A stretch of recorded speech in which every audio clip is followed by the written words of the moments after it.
What the heck is going on with Relics? Hello everybody, welcome to the first video of Thursday. We've got a little bit of, well, I'd say discussion, but looking over something that Kabam announced. And I wanted to spend a bit of time away from, there's a few things I obviously want to do. Like, I really want to work on a Battlegrounds Season 10 guide, especially because it's not launching this week, it's launching next week. So I'm going to spend a bit of time to kind of work on that. That might be the second video of today, as well as another video about Battlegrounds. But, look, this has popped up at the start of this week, and I want to go over it. Adjustments to Relics release cadence. There's a lot more to this that meets the eye, and it kind of like puts a lot of question marks as to like what is the future of Relics in general. So Kabam say we are taking a break from the established release cadence for Relics. To put you in the picture with this, there is currently 24 Relics in game, ranging on I think it's 4 for each class, and we've got tons. We've got, you know, Mr. Sinister one was recently put in, Spider-Man 2099, Black Widow. Yeah, 4 per class is what I see right there. 24, is that right? 4 times 6, 24? Yeah, I think I've done my maths right with that one. In any case, what's happening further to this? After edition of the most recent trio in July, we are taking a step back to release how Relics affect the in-game experience and set new goals for the feature, as we like the opportunity space they introduced by customizing your champion and adding an additional layer of depth to the combat experience. Excuse me, hiccups.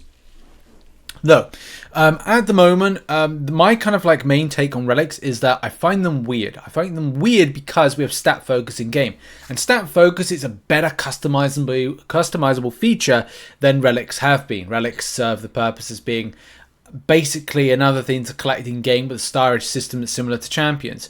If there is 250 champions in game, Kabam are always going to have to be catching up to release 250 individual relics to match the 250 champions. They won't ever bring them up to speed, and they literally would have to create a lot more relics to what is champions in game. So the weird thing is, why have they stopped with the extent that they've had to do? And well, the reasoning is we're aware of the feelings some summoners have towards Relics. We have been closely monitoring community conversations on forums, YouTube, social media within our content creator program, in-game surveys, and a variety of other community spaces we want to take this time to address feedback and we have received. To be clear, Relics aren't going anywhere. Your existing Relics aren't changing today, nor is the content where Relics can be used. Simply, you won't see any new Relics being released for a while as we're figuring out how we want to move Relics forward. And that is so weird. I think it's weird as well because it's then expect more news in the coming months.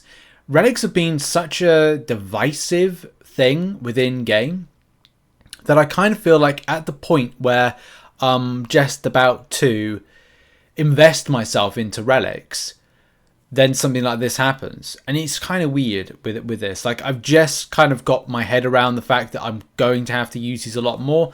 And I was just about, I've got 2 videos that are already pre-made that I need to kind of get out at some point, which is about the Mr. Sinister relic. I had a lot of fun with the Mr. Sinister relic, pairing it with Bishop, pairing it with Iceman. But I guess that's the real thing, isn't it? Well, what purpose do relics actually serve? You know, apart from having twofold type of purpose. Purpose number 1 is for something extra for spenders to spend on in order to, I don't know, add more prestige. And people might say, well, you know, that's not it. But you know, there's a second reason to it. We'll go over in a second. But then there's a third, in that is a forced narrative from Kabam. Okay, so the first one being prestige. Prestige is a big deal for a lot of people, depending on where you are with your roster, where you're at the competitive edges, spending as well, and elevating your roster up. With people having exponential amounts of prestige bumps, you know, we could just go to the leaderboard right now and go, okay, well, are we expecting now for me to click on Magus, who is the number 1 for Summoner leaderboard worldwide, and am I expecting to see no relics assigned? I'm going to go with no. I'm going to see lots of relics, and a really whopping amount of prestige. Let's have a look. Well, it's not visual because obviously they've got Magus has got. Wow, that's a lot of rank 2 7-stars. That's a hell of a lot of rank 2 7-stars. But the point is, even though you can't see that there's relics assigned to some of these kind of like 7-stars, there is 1,495 relic prestige that's attached to that, getting him close to, or they close, or she close, or whatever close to that 20,000 prestige mark. That's an incredible amount. You know, what, mine's just barely touching 17k, and that's you know, that's a lot. That's a lot of prestige right there. So that's the first thing. The second thing is the purpose of it, and that is just some kind of like fun functionality. There are some added little fun extras that are good to pair up certain champions with. I'm just trying to think of some things off the top of my head. Valkyrie with Massacre. You've got, I personally like the Hulk relic with Overseer. That's one that I personally like. Gamora relic with Groot. There's a whole plethora of champions that are fun. Ant-Man relic with Spider-Ham. The list goes on. There's a list goes on of like good ones. There's some that I've paired up that shouldn't really be paired up. But that's the other thing, isn't it?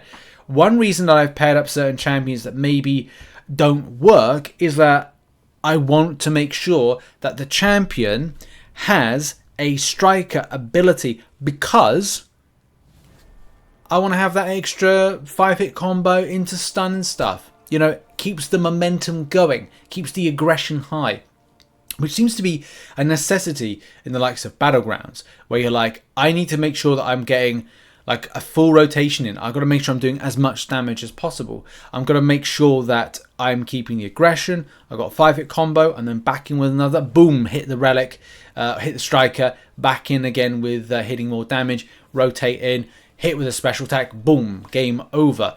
That is the kind of like element and reasoning that I'm deciding to do. And I know a lot of people are doing exactly the same. Of course, there's other elements to it where you're just like, okay, well, relics, what are they used for? Like, they're amplifying damage elements. Like the Spider-Ham one there, because the champion has a build of power sting elements to it, you can also play about with stuff like that to improve the likes of Spider-Ham, because it speaks to the champion's abilities. It's a relic designed with a purpose for that.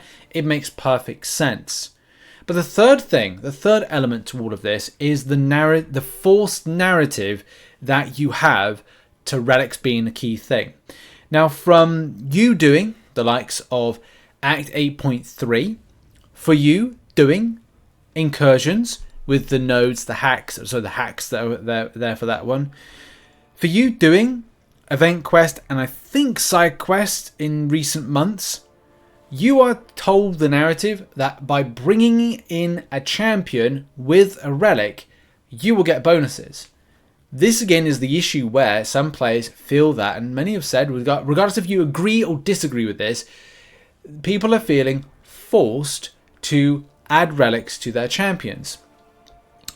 But you never want to feel forced to do something in MCOC. That's the thing about, like, back in the day, the Kabam used to be about like, okay, well, this is Marvel your, I think it was Marvel Your Way. They used to have like an old slogan like that, or maybe that was another kind of game, but it definitely feels like this is meant to be your way, and having relics does feel like an extra force thing that you didn't really have any say behind. You just like, hey, you just have to use it. But the other thing is like the potency of these things. A lot of the time people are looking for like these potency adjustments, like why would you spend in relics to add a small amount of potency, little to none, when you are told, like, what, last year, as I've said before, 5,000 units got you one 5-star relic. Does that feel like it's worth it from a unit investment? No. Would you see a lot of players investing in it? Probably not. And that's one of the things that I kind of feel that Kabam's shifting the July 4th deals in and around. If you spent, you got relic stuff. If you didn't spend and just spent your units within the properties of the cash deals, as in the CACHE deals, you would have got non-relic things. So that's kind of like, as well, feels like a shift in that kind of paradigm and dynamic. It's just a bit weird at the moment that Kabam have kind of gone, in this kind of different direction. Like, well, are we? We're not. Are we? I guess not doing anything more with relics. Were they popular to begin with? No. Have they been depreciated in cost? Yes. Should they be depreciated in cost a lot more? Of course they should. But that's the problem at the moment. Kabam adds something in game that has implications on the likes of prestige, which then means that spenders are interested in getting that top end prestige, keeping themselves on top. But at the same time, if say the small percentage are only will only buy into it, then if the majority aren't interested, then it presents Kabam a problem, especially because Battlegrounds seems to be very much focused in relic shards being added to that. Rank up materials, the further you go, you get the spicier ones right there. And here's the thing, regardless of, whatever you think about like what I'm saying or not, the fact is Kabam have seen the data.